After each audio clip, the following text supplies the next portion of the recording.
are not hidden. There's never been a moment you were forgotten. You are not hopeless.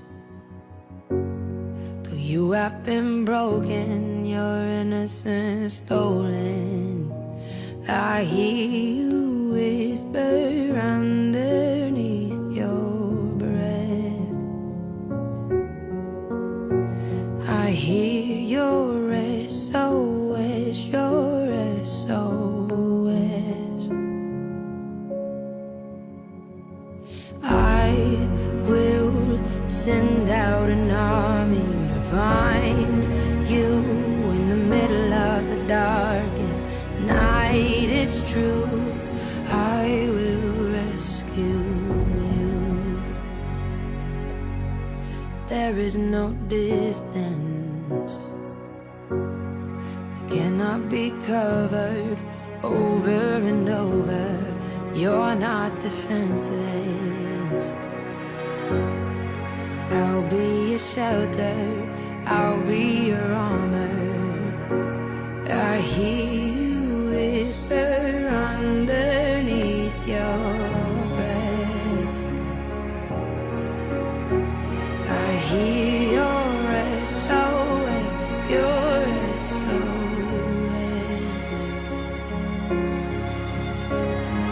I will send out an army to find you in the middle of the darkest night. It's true, I will rescue you. I will never stop marching to reach you in the middle of the hardest fight. It's true, I will rescue you. I hear the whisper underneath your breath. I hear you whisper you have nothing left.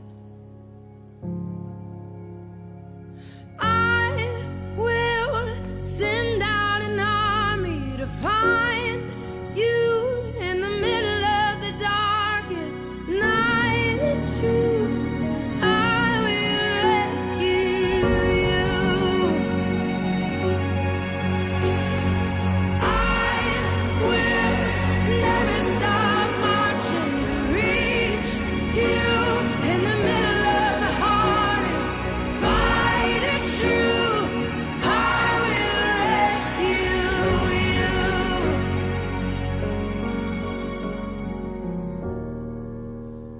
Oh, I will rescue you.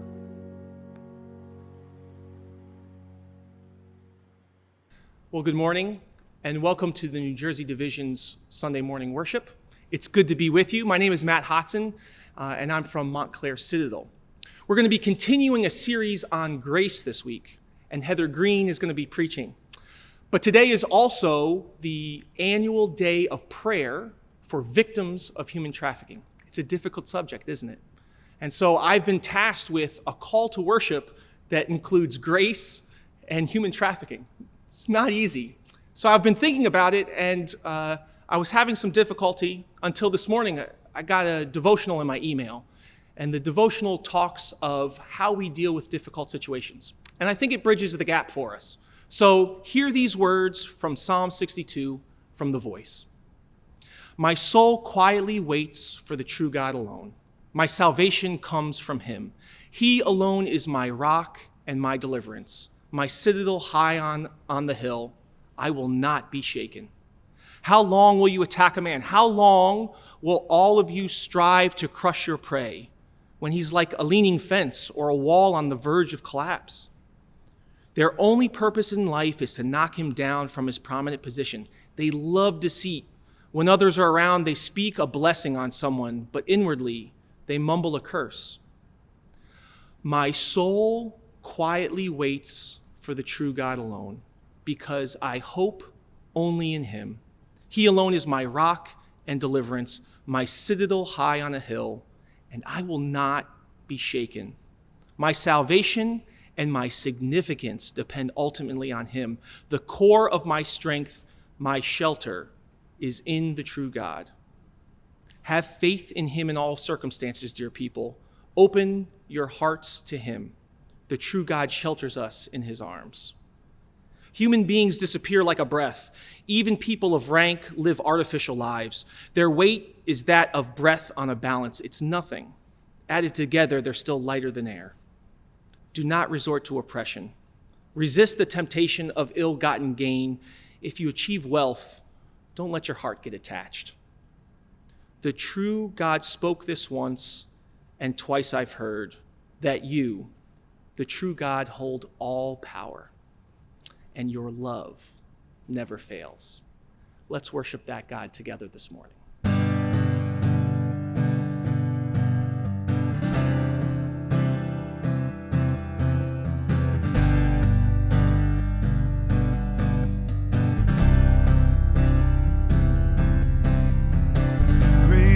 Your faithfulness, oh God, you wrestle with the sinner's restless heart. You lead us by still waters into mercy, and nothing can keep us apart. So remember your children, remember your promise, oh God. Your grace is enough, your grace is enough, your grace is enough for me. Great is your love and justice, God of Jacob. You use the weak to lead the strong. You lead us in the song of your salvation, and all your people sing along. So remember your people, remember your children, remember your promise, oh God. Your grace is enough, your grace is enough, your grace is enough for me. God, I sing, your grace is enough, your grace is enough, your grace is enough for me. So remember your people, remember your children, remember your promise, oh God. Your grace is enough. Heaven reaches out to us. Your grace is enough for me. God, I see your grace is enough. I'm covered in your love. Your grace is enough for me. For me.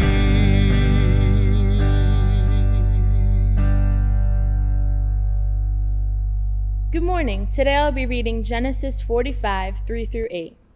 I am Joseph, he said to his brothers. Is my father still alive? But his brothers were speechless. They were stunned to realize that Joseph was standing there in front of them. Please come closer, he said to them. So they came closer. And he said again, I am Joseph, your brother, whom you sold into slavery in Egypt. But don't be upset and don't be angry with yourselves for selling me to this place. It was God who sent me here ahead of you to preserve your lives. This famine that has ravaged the land for 2 years will last 5 more years, and there will be neither plowing nor harvesting. God has sent me ahead of you to keep you and your families alive, to preserve many survivors. So it was God who sent me here, not you.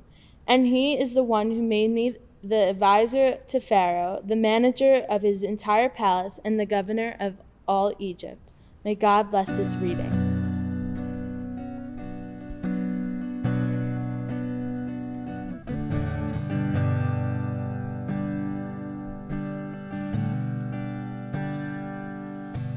Through the eyes of man, it seems there's so much we have lost. As we look down the road where all the prodigals have walked, one by one the enemy has whispered lies and led them off a slave.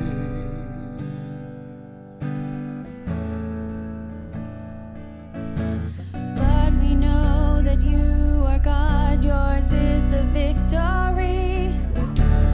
We know there is more to come than we may not yet see.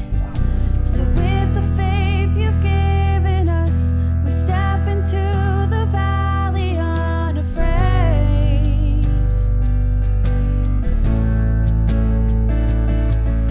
And we call out to dry bones, come alive, come alive. We call out to dead hearts, come alive, come alive. Up out of the ashes, let us see an army rise. We call out to dry bones, come alive.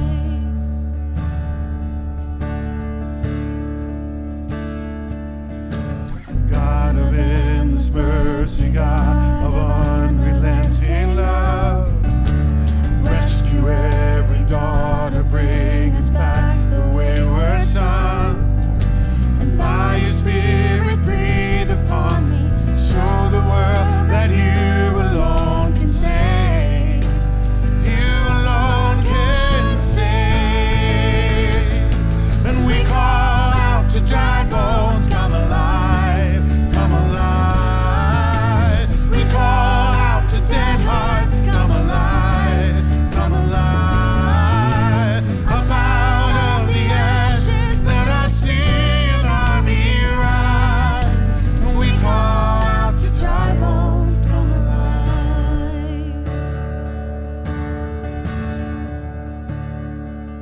So breathe, oh breath of God, now breathe, oh breath of God, now breathe, oh breath of God, now breathe.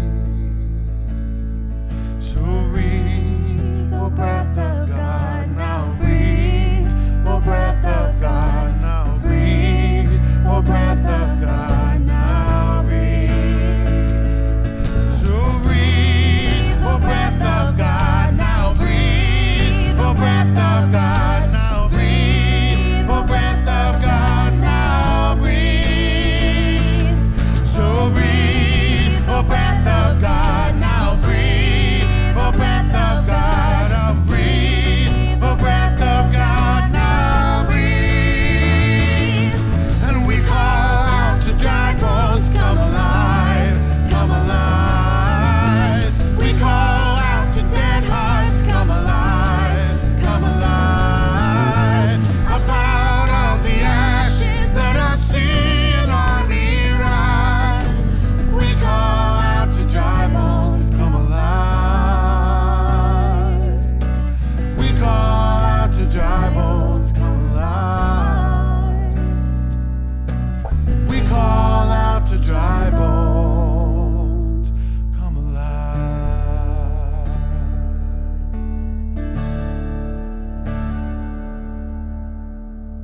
During the month of September, we've been on a journey of grace. The first week, Captain Adam Boynton shared with us part of Paul's journey, found in 2 Corinthians. Paul was one to boast of his accomplishments, his good deeds, quite like us sometimes. We tend to gloss over our inadequacies so we can highlight our strengths. God's power is made perfect in our weaknesses, though, not out of our strengths. We learned God has enough grace to carry us through the storms we find ourselves facing. He is a good God that promises to never leave our side. That is what his grace is, and it is more than enough to meet any challenge. Once we admit that we are weak, God is there, willing and more than able to carry us through the hard times. The second week, Major Karen Alvario clearly laid out a way to remember how to work grace into our daily lives by using it as an acronym. Give grace, receive grace, acknowledge that we need to practice giving and receiving grace, cancel hurt, grudges, past failures, and be an example. We have the choice to be a positive or a negative influence. As recipients of God's grace, we need to choose to be an example of what it looks like to receive and to give grace. And finally, last week, Lieutenant Sean Williams shared the parable of the prodigal son, with the focus on the older brother, the one who followed the rules, did good deeds, did not squander away his inheritance. We were reminded that we all fall short from time to time. We can't hold on to grace. It needs to be shared. Grace was extended to the younger brother who made mistake after mistake.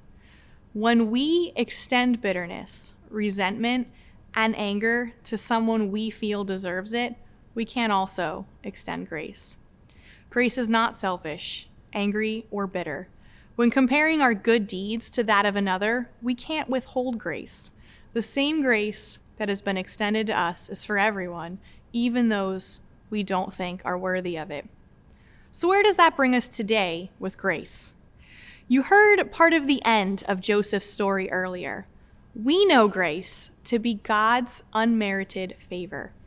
No amount of good deeds will earn us God's grace, and we are expected to give the same grace we've been freely given. Such a simple concept, yet so hard to understand and put into practice sometimes, if not most of the time. In Philip Yancey's book, What's So Amazing About Grace, he says, if grace is God's love for the undeserving, then what does it look like in action? And if Christians are its sole dispensers, then how are we doing at lavishing grace on a world that knows far more of cruelty and unforgiveness than it does of mercy? Today is the Salvation Army annual day of prayer for victims of human trafficking. It's a global day of worship, prayer, and action surrounding the problem of human trafficking. It's mobilized prayer for those who have been dehumanized and held captive by the greed and violence of a broken and often cruel world. For girls and boys and women and men who were brought and sold into slavery and abused by those who have forgotten the eternal value of a human soul. Our aim is to be a beacon of light, hope, and mercy to influence change in a dark world. In Genesis chapters 37 and then 39 to 50, we read an early account of human trafficking in the life of Joseph, who was sold into slavery by his brothers at the age of 17. His brothers actually tried to kill him, but his oldest brother had them back out at the last second and sold Joseph to slave traders going to Egypt, who in turn sold him to Potiphar, who was the assistant to the Pharaoh of Egypt. After this, the rest of the brothers returned home to tell their father Joseph was dead. They even went as far as dipping his multicolored coat, a treasured gift from his father, in goat's blood as proof Joseph was dead. In Egypt, Joseph was a slave to Pharaoh. God had not left Joseph and helped him do everything right, which found him favor in the eyes of those who enslaved him. He even found favor with Potiphar. Joseph made quite the impression on Potiphar, but unfortunately, it was short-lived. As if Joseph hadn't gone through enough already, he was faced with another trial. His story continues with Potiphar's wife repeatedly trying to seduce him. Not yielding to this temptation, Joseph landed in prison after Potiphar's wife told a very different version of the story. We see again in Genesis 39:21 that the Lord was still with Joseph in prison, and he showed him his faithful love. He even made him a favorite with the prison warden. So when Pharaoh's cupbearer and baker are thrown into prison and both have dreams, God gave Joseph the ability to interpret those dreams. The cupbearer's dream was good news because it meant in 3 days the cupbearer would be restored to his position. The baker's news wasn't so great, as he meant he would be killed in 3 days. Sure enough, that is exactly what happened. 2 years later, Joseph, now 30 years old, is remembered by the cupbearer when Pharaoh has 2 dreams. So Joseph brought before Pharaoh and tells him that God will interpret his dreams. Joseph reveals that both dreams are really one and that Egypt is going to experience 7 years of great harvest, followed by 7 years of famine. It was Joseph's recommendation that Pharaoh select a wise and discerning man to carry out a plan to get through the 14 years to come. Joseph went from a 17-year-old boy sold into slavery by his brothers, who were bitter of his relationship with their father, to second in command only to Pharaoh. Even in the darkest times of his life, God never left Joseph. God gave Joseph favor with Pharaoh, and eventually he was put in a position where he had the chance to help his family. God presented Joseph with the opportunity to forgive his brothers and reconcile with his family. The scripture read for us today paints the beginning of Joseph extending the same grace God gave him to the very people who were responsible for selling him into slavery. He extended grace to those who had a distinct lack of grace. His brothers had already experienced years of bitterness and resentment towards Joseph, and being face to face with him did not spark grace in their hearts. I find the different attitudes and actions between Joseph and his brothers during this interaction fascinating. When Joseph revealed to his brothers who he was, their reaction was one of fear. There's little reason for them to change over the last decade because they thought they had disposed of the root of their bitterness and anger when they sold Joseph. They feared what Joseph would do to them, knowing they committed a terrible sin. Pretty predictable reaction. On the other hand, Joseph's reaction was much different. Because he allowed God to guide his heart and attitude, his reaction was one of grace. He could have had an unforgiving, revengeful heart and acted accordingly. Many would agree that would have been a very appropriate reaction. But he had a heart that reflected the grace God had shown him, which he, in turn, showed to his brothers who had so horribly treated him. Even years later, when the brothers were still fearful that Joseph would eventually change his mind and get payback, Joseph's graciousness came through loud and clear, as we see in Genesis 50, 19-21. Don't be afraid. Am I in the place of God? You intended to harm me, but God intended it for good, to accomplish what is now being done, the saving of many lives. So then, don't be afraid. I will provide for you and your children. And he reassured them and spoke kindly to them. What a great example for us.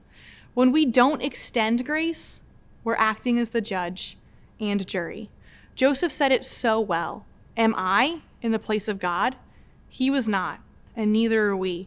In that moment, Joseph showed the type of grace God shows us. It wasn't partial grace or halfway grace. It was all the way grace. Although it's not mentioned, I do think about Joseph's human nature and the doubts that he might have had.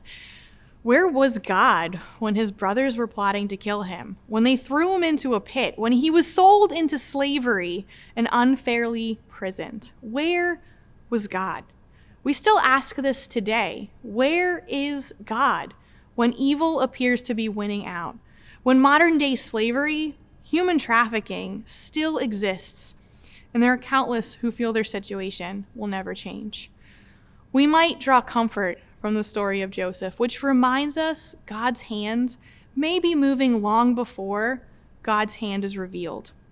We may draw comfort from the knowledge that God's love and care are far-reaching, a sentiment echoed in Paul's letter to the Romans. Romans 8:28, we know that all things work together for good, for those who love God, who are called according to his purpose. In the story of Joseph, we see that God used something that his brothers meant for evil and harm and instead used it for good. It's not an endorsement of evil, but instead a testimony to the redeeming work that only God can do. Joseph was betrayed by his family, enslaved, falsely accused, and wrongfully imprisoned, but God's presence was always with him.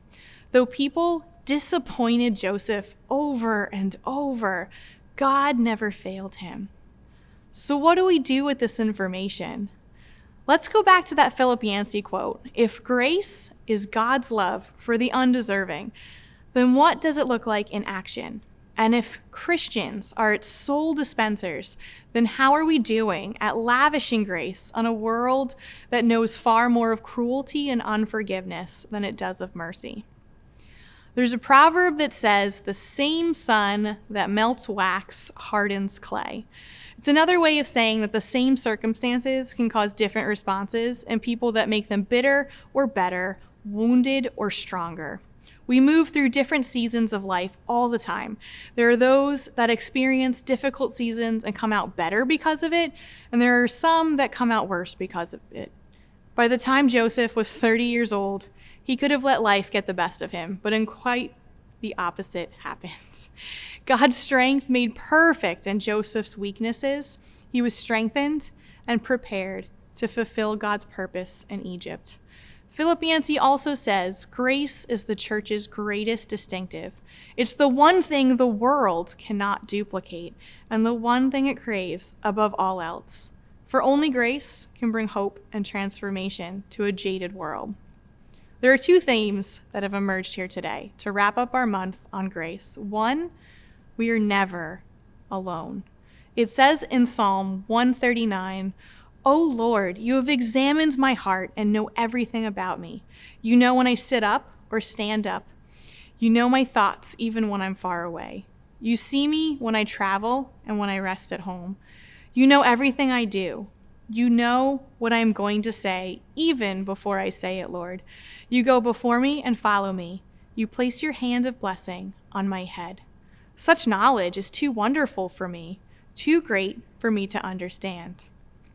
The hand of God shaped the whole course of Joseph's life. It is God who brought him to his destination, not chance. God used something that his brothers meant for evil and harm and instead used it for good. This must have brought Joseph comfort as he looked back over his life. Our world is filled with things that are meant for evil and harm. There are so many who are suffering, who are living in poverty, who are oppressed, who are deprived of freedom. Maybe you fit into one of those categories today, or can think of several other categories this world places us in. God sees you, God knows you, God cares for you, God fights for you. God is able to bring both healing and restoration. God is able to make all things work for his good. Let your story be one where grace is greater than sin, where justice is shown, and where mercy wins. The second theme is we need to give grace. Not partial grace, not halfway grace, but all the way grace. I don't know if you've ever tried this, but it's hard. It's hard when someone gets on your last nerve. It's hard when you see thoughts and opinions shared so carelessly on social media. It's hard when everyone is so on edge with all that's going on in this world. It's hard when you think of all the evil things that are still happening. I don't know about you, but when I think of those things, words laced with grace aren't typically the ones that come to mind first. But just because speaking with grace is hard doesn't mean it's impossible. Followers of Christ are called to be people of truth with grace-filled words. People who choose healing and helpful words. Whether we realize it or not, believers and unbelievers alike are listening closely to the words we speak, reading the words we type, and watching our reactions. What kind of influence do you want to be? Our words testify to the kind of relationship we have with Jesus and the kind of effect he has had and continues to have on our hearts. People are not perfect. It's impossible to be. We screw up, we fall short, we stay silent when we should speak up. But we are reminded by Max Lucado that grace is the voice that calls us to change and then gives us the power to pull it off. We serve a God that specializes in the impossible. Grace can bring hope and transformation to this jaded world. Share hope, extend grace, be part of the transformation.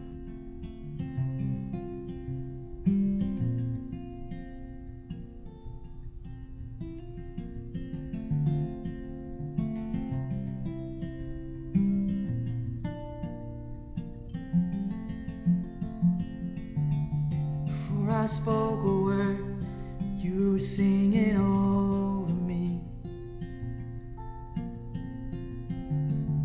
You have been so, so good to me. Before I took a breath, you breathed your life in me. You have been so, so kind to me. And oh, the overwhelming, never-ending, reckless love of God. And oh, it chases me down, fights till I'm found, leaves the 99, and I couldn't earn it. I don't deserve it. Still you give yourself away. It's all the overwhelming, never-ending, reckless love of God. Yeah, yeah.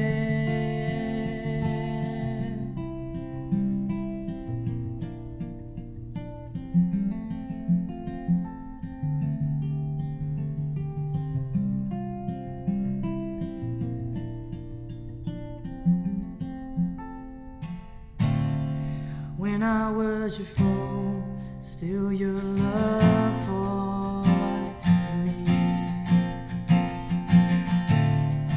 You have been so, so good to me. And I felt no worth, you paid it all for me. Yeah, yeah. You have been so, so kind. So the overwhelming, never-ending, reckless love of God. So it chases me down, fights till I'm found, leaves the 99, and I couldn't earn it.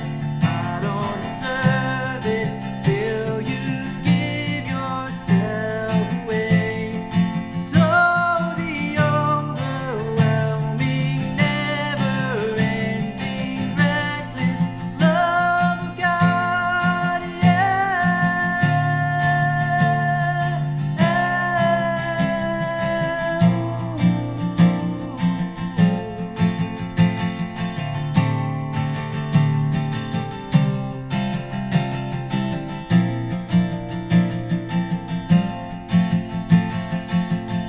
There's no shadow you won't light up, mountain you won't climb up, you're coming after me. There's no wall you won't kick down, lie you won't tear down, you're coming after me. There's no shadow you won't light up, mountain you won't climb up, you're coming after me. There's no wall you won't kick down, lie you won't tear down, you're coming after me. There's no shadow you won't light up, mountain you won't climb up, you're coming after me. There's no wall you won't kick down, lie you won't tear down, you're coming after me. Oh, the overwhelming, never-ending,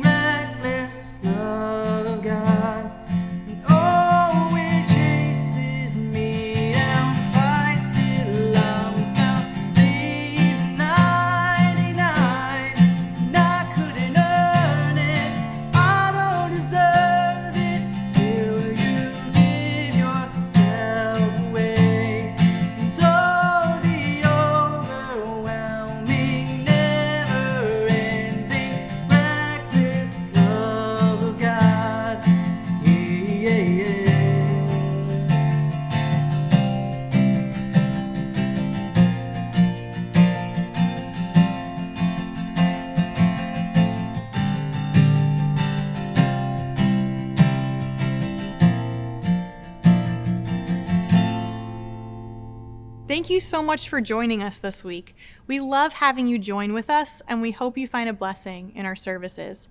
If you did, please like and share this on your page so that others can be blessed. Join with us next week as we start a new series on peace. If you don't have a church family, you can visit our website, salvationarmynj.org, to find one of our many locations in New Jersey. We love you, we're praying for you, and we are looking forward to connecting with you. God bless.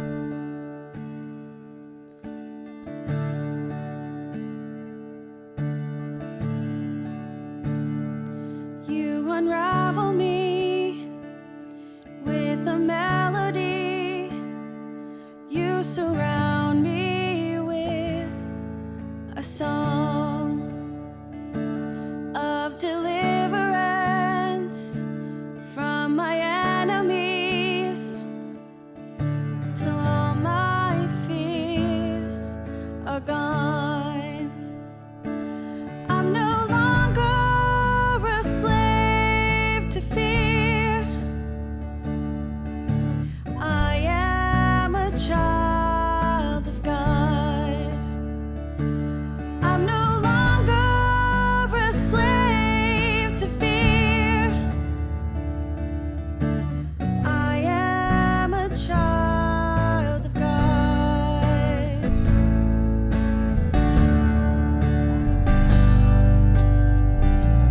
From my mother's womb, you have chosen me. Love has called my name. I've been born again into your family. Your blood